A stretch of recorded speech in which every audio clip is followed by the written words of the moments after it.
I want us to go back in time and then circle back to this point, because it's important, I think, to point out that you started playing tennis very late. At the age of 10, you were not a prodigy in that sense, but you were a natural. Can you sort of talk to us about what made you pick up a tennis racket?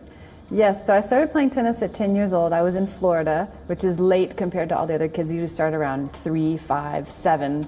And it was just really a friend in school and that I used to spend a lot of time with, and she played tennis. She was a good junior player in Florida, and just one day after school I accompanied her to her tennis lesson because I was going to wait for her. We would do our homework together, and I was just watching, and someone asked if I wanted to join, and I said sure. And they gave me a racket. I went out onto the court, and I changed courts about 2 or 3 times, and when I finished, after about maybe 45 minutes, I ended up on a court with kids that were serving and playing points, and I had no clue what to do. I was just watching all the others and trying to copy them. And when it finished, a gentleman came to me and he says, "Hi, my name is Kevin. I'm the head pro here of the club, and I've never seen you before. What's your name? How old are you? Where are you from? And how long have you been playing?" I said, "Well, my name is Mary. I'm Rachel's friend. I'm 10 years old. I'm from here, and I've been playing about 45 minutes. And he says, no, but how many years?" I said, "Well, it's my first day." And he said, "Okay, I want you to come back tomorrow with your parents." I said, "Okay." So I ran off to my friend. I said, "Uh-oh, I'm in trouble. I have to come back with my parents tomorrow." Came back the next day, and can still see my parents standing there talking to the coach and waiting, what's going to happen. And they came to me and they said, "Okay, Mary, you're going to start to play tennis, 3 times a week after school." And that's how I started. It was just 4 years later that you would turn professional, which I think is the most remarkable thing about this story, which means that in those 4 years, your life changed dramatically, didn't it? It became consumed by tennis. How difficult was it as a preteen, barely a preteen, to come to terms with these big changes in your life? Yes, well, my first year of playing tennis, I probably played 3 times a week after school, and then I played on the weekends. My dad would take me with a huge basket of balls and just feed me all day long, balls on the weekend.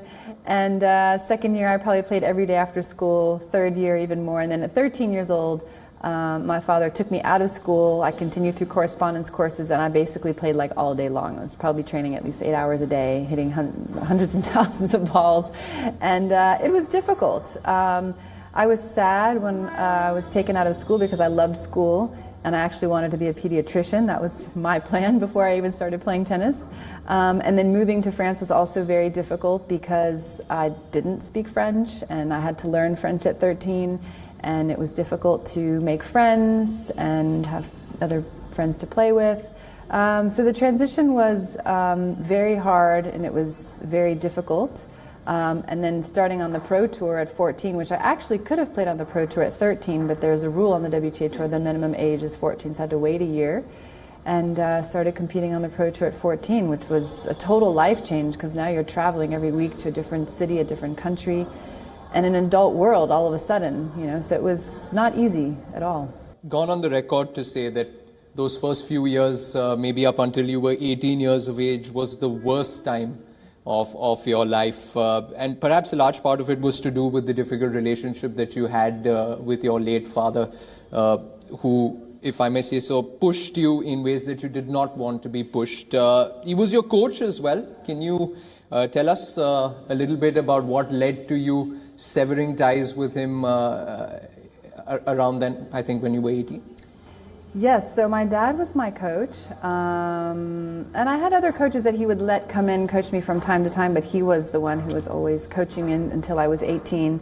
And yeah, it was hard, to say the least. He was really mean. He could be at times, very mean, very hard, abusive, verbally, physically. Growing up playing tennis from 10 to 18, I'd have to say yes, those were the hardest years of my life that I've ever been through, the most painful in many ways. And I ended up fearing my father, so pretty much living in fear every day, and ending up hating him, because he was horrible to me and many times. And so I couldn't wait to be 18 So then I thought, okay, well, when I'm 18, I'm out of here. And then no one's going to tell me what to do. I can do whatever I want. And that's exactly what happened. So when I turned 18, through circumstances that made it possible, ended up leaving my family, basically, my parents divorcing, and had a restraining order from my father. And I didn't see him for 2 years, basically. So, and for me, at that point when I left at 18, I was like, okay, that's it. I'm never going to see my dad again. I had no reason to. And then 2 years later, I won my first Grand Slam tournament in Melbourne in '95, and I thought to myself, well, okay, you know, my dad did train me for many years, and he does have a part in this, and I should at least show him my trophy. So I met my father and his wife, because he remarried, in a very public place in a big hotel lobby where there was a lot of people, and so I felt safe. And it was just 5 minutes, and I just showed him my trophy, and he was happy to see it, and I thanked him for what he, you know, the part that he had in it. And yeah, and that was pretty much it. So for me then, you know, I wasn't going to see him again until, you know, something really special happened in my life. A few years later, when I was 25 years old, I became a born-again Christian, and that's where everything changed for me. You know, my heart, my life, me as a person. And I was able to forgive my father, which was a miracle, which I would have never ever done, like that's for sure.